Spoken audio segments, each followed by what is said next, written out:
Kasama yan sa pag-uusapan namin with Meta. We'll have a thorough conversation. We'll consider that.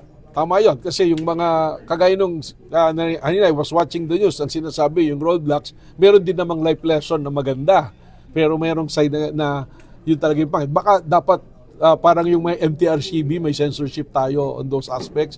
And yun nga, I heard that one European country, 16 years old below, minumove nila na hindi na makagamit ng social media muna.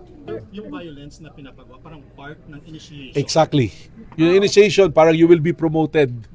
You will be promoted. Merong pang tinuturo na meron silang tenets, may parang Bible sila na pag nagawa mo to, mapupromote ka, may group kang inaalagaan. Pag nagawa mo naman to, ang thinking, if this is doon sa group na to, itong sa Sambuanga, I'm not saying ito, pagkatapos mong gawin yung task na yun at pinatay mo yung sarili mo, you will be elevated to sainthoods.